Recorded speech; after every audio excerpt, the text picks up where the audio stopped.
మన యొక్క పురాణ ఇతిహాసాల్లో కూడా అంతే పెద్దగా ఉంది. కనుక వీటన్నిటికి సంబంధించిన అంశాలు ఏవైతే వాడు ముందుకు తీసుకెళ్లే ప్రయత్నం చేస్తుంది భారతీయ జనతా పార్టీ. మా పార్టీ సంబంధించిన ఎస్సీ మోర్చా ఆధ్వర్యంలో శ్రీ పనతాల సురేష్ గారు మా యొక్క రాష్ట్ర ఎస్సీ మోర్చా అధ్యక్షులు నేతృత్వంలో రాష్ట్ర వ్యాప్తంగా ఈ యొక్క డప్పు కళాకారుల యొక్క సమస్యలు, వాటి సంబంధించి అనేక అంశాలు, వాటిని పైన ఒక రౌండ్ టేబుల్ కాన్ఫరెన్స్ గత నెలలో ఇక్కడే నిర్వహించుకోవడం జరిగింది. వాళ్ళ సంక్షేమానికి సంబంధించిన ఈ అంశాలను మనం గుర్తించి ముందుకు తీసుకెళ్తే బాగుంటుంది అనుకోవడం జరిగింది. వాటిని మరింత ప్రాధాన్యత ఇచ్చే విధంగా వాళ్ళకి ఇవాళ తోలు నుంచి సింథటిక్ వచ్చారు. అంటే వాళ్ళకి ఉండే వాయిద్యం ఏదైతే ఉందో అది కొంత మారింది, రూపు మారినా కూడా శబ్దం మారలేదు. ఈ శబ్దం మారినా వాళ్ళ బ్రతుకులు మాత్రం మారలేదు. వాళ్ళ బ్రతుకుల్లో కొంత వెలుగులు ఇవ్వాలని, వాళ్ళకి సంబంధించి సంక్షేమం కోసం ఆలోచన చేయాలని చెప్పి, వాటికి సంబంధించిన వ్యవస్థలు ఈ యొక్క సమాజం గుర్తించాలని చెప్పి ఒక అతి పెద్ద డప్పు వాయిద్య కళాకారుల ప్రదర్శన విజయవాడలో నిర్వహించుకుంటున్నాం. రేపు సాయంకాలం డాక్టర్ బిఆర్ అంబేద్కర్ గారి ఏదైతే పీడబ్ల్యూడి గ్రౌండ్స్ ఉందో అతిపెద్ద విగ్రహం, అలాగే అంబేద్కర్ గారి సంగ్రహాలయం, ఆయన జీవిత విశేషాలతో నిండిన ఒక అద్భుతమైన ప్రాకారం. చాలామంది ఇది వైసీపీ సమయంలో జగన్మోహన్ రెడ్డి గారు నిర్మాణం చేశారనుకుంటారు. కానీ మినిస్ట్రీ ఆఫ్ సోషల్ జస్టిస్ సుమారు 470 కోట్ల రూపాయలు దీనికి ఇవ్వటం జరిగింది. అంటే కేంద్ర ప్రభుత్వం పెద్ద ఎత్తున అంబేద్కర్ గారి యొక్క ఆశయాలు, ఆయన యొక్క ఆలోచన, ఆయన యొక్క జీవన సరళి ఈ సమాజం నేర్చుకోవాలి.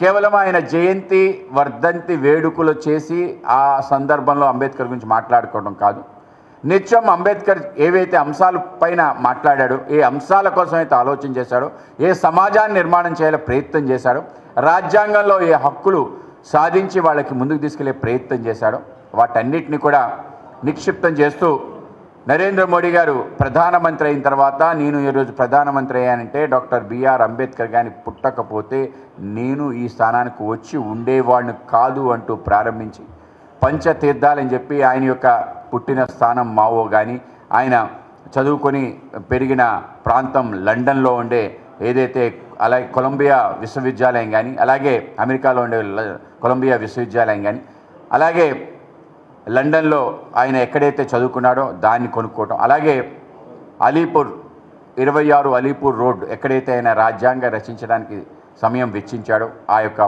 ప్రాంతాన్ని, అలాగే అంబేద్కర్ గారు ఎక్కడైతే దీక్ష తీసుకొని బౌద్ధంలో మారారో ఆ ప్రాంతం దీక్షా భూమి నాగపూర్లో, అలాగే ఆయన అంతర్జానమే ఆయన యొక్క పార్థవ దేహాన్ని దహనం చేసిన ఏదైతే కొలాబా ఉందో ఈ యొక్క కొలాబా ప్రాంతం ముంబైలో, ఇవన్నీ కూడా పంచతీర్థాలుగా చేసి ఒక అద్భుతమైన క్షేత్రాలుగా నిర్మాణం చేస్తూ, దాంతోపాటు ప్రతి రాష్ట్రంలో కూడా డాక్టర్ బిఆర్ అంబేద్కర్ గారిని స్మరించుకునే విధంగా, ఆయన తలుచుకునే విధంగా నిత్యం ఆయన గురించి ఆలోచన చేసే విధంగా చేయాలని చెప్పి ఆ రోజు ప్రభుత్వం ఆ విధంగా నిర్మాణం చేసింది.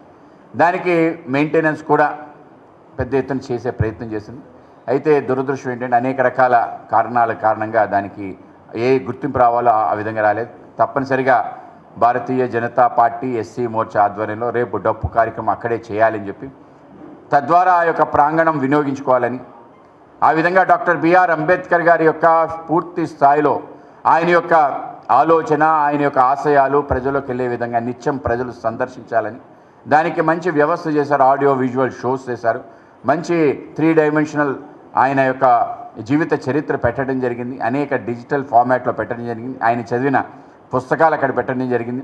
ఆయన కోసం అధ్యయనం చేయాలంటే ఎటువంటి ప్రాంతాల్లో అవకాశాలు ఉన్నాయి, యూనివర్సిటీస్ దేశంలో అన్ని చోట్ల కూడా డాక్టర్ బిఆర్ అంబేద్కర్ గారు చేరుంది. సోషల్ జస్టిస్ సంబంధించిన అంశాలపైన అధ్యయనం చేయడానికి అంబేద్కర్ గారు చెప్పడం జరిగింది, మనకి విముక్తి కేవలం చదువు ద్వారానే జరుగుతుంది తప్ప ఇంకోటేం కాదు. అందరికీ చెప్పడం జరిగింది, నా దళిత సమాజానికి సంబంధించి సోదరి సోదరులు చెప్పేది కూడా, ఏవైతే రాజ్యాంగం కల్పించిన హక్కులు అవి కేవలం నిమిత్త మాత్రమైన పాత్రే పోషిస్తాయి. మీరందరూ బాగా చదువుకోండి, సమీకరించండి, కలవండి, అలాగే పోరాటం చేయండి. ఈ 3 మాటలే చెప్పడం జరిగింది, ఇంకేం చెప్పలేదు. కనుక మీరు సమాజంలో కూడా మీరు భాగస్వాములై ముందుకెళ్ళాలని, కేవలం చదివే విముక్తి. ఈరోజు నాకు ఈ గౌరవం దక్కి, ఏ మాటలైతే అంబేద్కర్ గారు చెప్పాడో, చదవండి, సమీకరించండి, పోరాడండి, ఈ యొక్క నినాదాన్ని తీసుకెళ్లాలని, అది కూడా డప్పు ద్వారా తీసుకెళ్లాలని, అటువంటి ఒక శంకారం, ఒక దండోరా ఈ రాష్ట్రంలో వేసే విధంగా అంబేద్కర్ గారి సాక్షిగా ఈ యొక్క కార్యక్రమం రేపు పెద్ద ఎత్తున చేయబోతున్నాం. మినిస్టర్ ఆఫ్ సోషల్ జస్టిస్ నుంచి, అలాగే మన రాష్ట్ర మంత్రివర్యులు సత్యకుమార్ గారు, అలాగే అనేక మంది నాయకులు ఈ యొక్క కార్యక్రమంలో పాల్గొంటారు. మిత్రపక్షాలకు సంబంధించిన నాయకులు కూడా ఈ కార్యక్రమంలో పాల్గొమంటాం. ఆ విధంగా పెద్ద ఎత్తున ఈ కార్యక్రమం జరగబోతుంది. రాష్ట్ర వ్యాప్తంగా ఈ యొక్క కళాకారుల్ని తప్పనిసరిగా రక్షించే దిశగా మేము అడుగులు వేస్తున్నామని చెప్తున్నాం. ముఖ్యంగా వాళ్ళకి పెన్షన్ ఇస్తున్నారు ప్రభుత్వం, కానీ పెన్షన్ ఇవ్వక చాలామంది ఉన్నారు. సుమారు ఎవరైతే దానిపైన ఆధారపడి చేస్తున్న వ్యక్తులకి 40 సంవత్సరాలు, చిన్న వయసు నుంచి కూడా డప్పు వాయిస్తుంటారు, వాళ్ళకి 40 సంవత్సరాలు దాటిన తర్వాత పెన్షన్ ఇచ్చే విధంగా ప్రయత్నం చేయాలి. గౌరవ పెన్షన్గా మేము భావిస్తున్నాం. అలాగే వాళ్ళకి ఉచిత రవాణా వాళ్ళ మహిళకి ఇస్తాం. తప్పనిసరిగా ఈ డప్పు కళాకారులు ఎవరైతే ఉన్నారో అనేక చోట్ల ఈ యొక్క డప్పును వాయించి వాళ్ళకి కూడా ఉచిత బస్సు ప్రయాణం కల్పించే విధంగా గుర్తింపు ఇవ్వాలని, వాళ్ళకి తప్పనిసరిగా ఉపాధి కల్పించాలని, ఉపాధి కల్పించడానికి ఏదైతే అతి ముఖ్యమైన అంశం ఈ యొక్క దండోరా ఏదైతే ఇస్తారో ప్రతి గ్రామంలో పంచాయతీలో కూడా భాగస్వాములు చేసి ప్రభుత్వం సంబంధించి అనేక ప్రకటనలు, గ్రామంలో ఈ వ్యవస్థ ఉంది, ఏదైనా గ్రామంలో జరిగిన అనేక రకాల విషయాలు వాటిని వాళ్ళకి ప్రాధాన్యత ఇచ్చే విధంగా ఒక ఉద్యోగ భద్రత కల్పించాలని కోరుతున్నాం. అలాగే విద్యలో కూడా వాళ్ళకి అవకాశం, వాళ్ళ పిల్లలు కూడా నాణ్యమైన విద్య అందే విధంగా వాళ్ళు ఊరు తిరిగి వాళ్ళ యొక్క పిల్లల్ని కూడా ఈ యొక్క కళలోని తీసుకొస్తారు.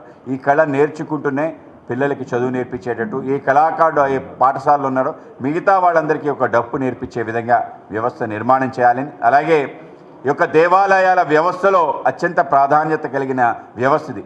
దీని ద్వారా సమాజానికి కూడా చూపించవచ్చు. కేవలం అంటే అదేదో బ్రాహ్మణుల నిలయంగా ఈ యొక్క అభిప్రాయం ఉందో అది కూడా దూరం చేయొచ్చు. అన్ని రకాల కులాలకి సరైన ప్రాధాన్యత దేవాలయాలు ఇచ్చే ఒక వ్యవస్థ నిర్మాణం చేస్తుంది. కుమ్మరి, కమ్మరి, వడ్రంగి అందరూ ఎవరైతే స్వర్ణకారులు, అలాగే శిల్పకారులు, వీళ్ళతో పాటు తొలి గడప స్వామివారి యొక్క మన యొక్క ఆలోచన ప్రకారం ఆ యొక్క ద్వారబంధాలు తీసేవాళ్ళు, అలాగే డప్పు వాయించేవాళ్ళు, అలాగే దివిటీలు మోసేవాళ్ళు, అన్ని రకాల వ్యవస్థలు కూడా దేవాలయ వ్యవస్థలో నిర్మాణమై ఇవన్నీ కూడా వంశపారంపరగా చాలా దేవాలయాలు ఉన్నాయి. ఆ కుటుంబానికి, ఆ కులానికి సంబంధించి వాళ్ళు చేయటం.